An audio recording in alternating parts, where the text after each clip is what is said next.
What's the time, little wolf?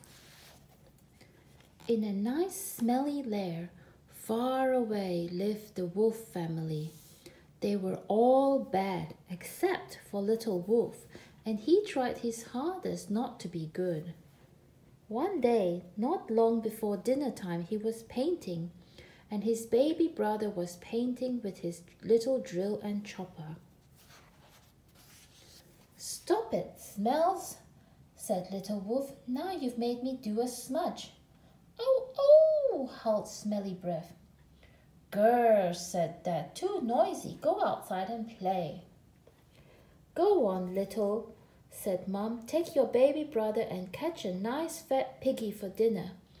"But Mom," said Little, "the piggy's house is miles away, and you know Smells will keep moaning and asking what time it is." "Out," gurred Dad, "and don't come back with an empty sack."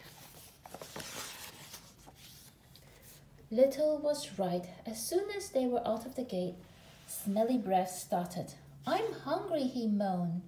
"When will we catch a little piggy?" "In a minute," said Little. And when they reached the lake, Smells was still being a pain. "I'm hungry," he whined.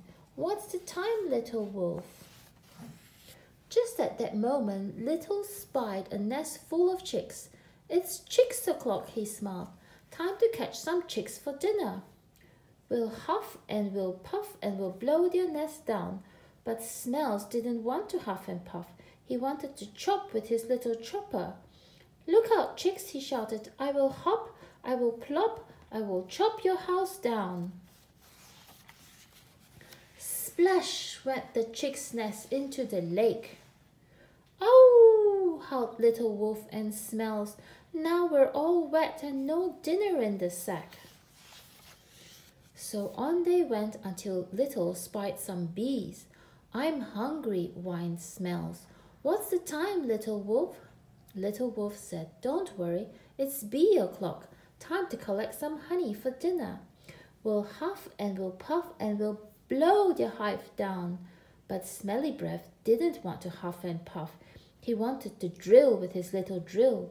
"Look out, bees," he shouted. "I will hill, I will pill, I will drill your house down." Buzz! "Oh," howled Little Wolf and Smells. "Now we're all wet and stung and still no dinner in the sack."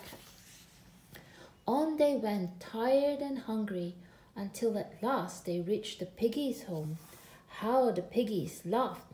They sang, "You toot weakies can't get in, not by the hair on your chinny chin chin."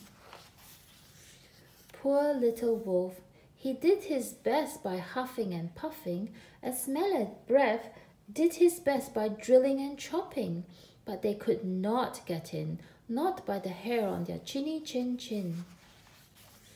That did it. Smells had a tantrum. He howled, "What's the time, Little Wolf? What's the time, Little Wolf? What's the time, Little Wolf?" Just then up popped lots of nosy mice and rabbits. "We like this game," they squeaked. "Can we play?" "What a good idea," said Little. "We'll stand here and cover our eyes, and you have to wiggle up behind us very quietly." So the nosy mice and rabbits wiggled up behind Little and Smells. "What's the time, Little Wolf?" they wiggled. "Fun o'clock," whispered Little to Smells. "What's the time, Little Wolf?" they jiggled. "Chew o'clock," whispered Little. "What's the time, Little Wolf?" they giggled. "Dinner time!" shouted Little Wolf and Smells together, and quick as a chick, their empty sack was full. Dad was in a very good temper that evening. "Lovely mice pies, Little," he said, "and fine rabbit rolls," cooed Mom. "Now tell me, was Smells a very bad cub today?" "Very bad," laughed Little, "and thank badness he never stopped moaning and asking me what the time was." Yum, yum. The end.